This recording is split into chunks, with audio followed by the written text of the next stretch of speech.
Guys இப்போ ரீசெண்டா பார்த்தீங்கன்னா, சோசியல் மீடியா ஃபுல்லா நம்ப கூலி படத்தோட பாக்ஸ் ஆஃபீஸ பத்தின ரிப்போர்ட்ஸ் தான் பார்த்தீங்கன்னா, செம்மையா போயிட்டுருக்கு. ஸோ நேத்து பார்த்தீங்கன்னா, கூலி படத்தோட வசூல் வந்து 500,00,00,000 அப்படின்ற மாரி சொல்லியிருந்த நிலைமையில, ஸோ நம்ப சூப்பர் ஸ்டார் வந்து பட்டை கிளப்பியிருக்காருய்யா வசூல்ல அப்படின்ற மாரி எல்லாருமே பார்த்தீங்கன்னா, அப்ளாஸ் பண்ணிட்டுருக்காங்க இந்த டைட்டில பத்தி. ஸோ அதே மாரி இப்போ ரீசெண்டா கிடைச்சிருக்க நியூஸ் என்ன அப்படின்னு பார்த்தீங்கன்னா, ஸோ ட்ராக்கர்ஸ் மட்டும் தான் இந்த 500 crores வந்து ஷேர் பண்ணியிருக்காங்க. பட் கூலியோட ரியல் வசூல் வந்து கிட்டத்தட்ட 900லேருந்து 1000 கோடி வந்து வசூல் ஆயிருக்கும் அப்படின்ற மாரி எதிர்பார்க்கப்படுது. ஸோ இந்த வசூல் பார்த்தீங்கன்னா, நம்ப ஸ்டாலின் அவர்களுக்கு தெரிஞ்சிருக்குது. ஸ்டாலின் அவர்கள் பார்த்தீங்கன்னா, நம்ப தலைவர் அவர்களுக்கு கால் பண்ணி பயங்கரமா விஷ் பண்ணியிருக்காரு.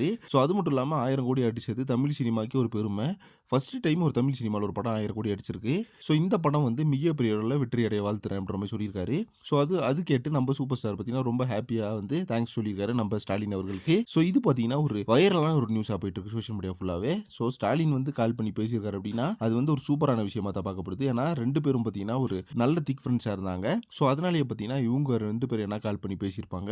ஸோ 2 பேத்துக்குள்ள என்ன கான்வர்சேஷன் போயிருக்கும் இந்த விஷஸ் பண்றதுக்கு முன்னாடி அப்படின்ற மாதிரி ஃபேன்ஸ் எல்லாம் இப்போ எதிர்பார்த்துக்கிறோம். ஸோ அதே மாதிரி ஸ்டாலின் அவர்கள் பார்த்தீங்கன்னா, அடிக்கடி நம்ம தலைவர் கால் பண்ணி பேசுவார் அப்படின்றது உண்மையான விஷயம். ஸோ 1000 கோடி அடிக்கிறதுக்கு நம்ம தலைவரால் மட்டும் தான் முடியும் அப்படின்ற மாதிரி அவர் ஏற்கனவே நிறைய பிரசன்ட் மீடியா, சோசியல் மீடியா எல்லாத்துலயும் பார்த்தீங்கன்னா சொல்லியிருந்தாரு. இப்போ அதை பார்த்தீங்கன்னா நம்ம தலைவர் அவர்கள் சக்சஸ் பண்ணி காமிச்சிட்டாரு அப்படின்றதுனால, ஸோ இது பார்த்தீங்கன்னா மிகப்பெரிய ஒரு அட்வான்டேஜா இருக்கு நம்ம தலைவர் அவர்களுக்கு அப்படின்றதுனால. ஸோ இப்போ பார்த்தீங்கன்னா இந்த ஒரு செம்மையான அப்டேட் போயிட்டு இருக்கு. ஓகே ஃப்ரெண்ட்ஸ், இப்போ பார்த்தீங்கன்னா ஸ்டாலின் அவர்கள் கால் பண்ணி பேசியிருக்காரு தலைவர் அவர்களுக்கு. இதை பத்தி உங்க ஒப்பீனியன் என்ன அப்படி கமெண்ட் பாக்ஸ்ல மறக்காம மென்ஷன் பண்ணுங்க. அண்ட் இதே மாதிரி சினிமா பத்தி இன்ட்ரெஸ்டிங்கான தகவலுக்கு சேனலை மறக்காம சப்ஸ்கிரைப் பண்ணுங்க. நெக்ஸ்ட் ஒரு இன்ட்ரெஸ்டிங் பண்றேன். Thank you friends.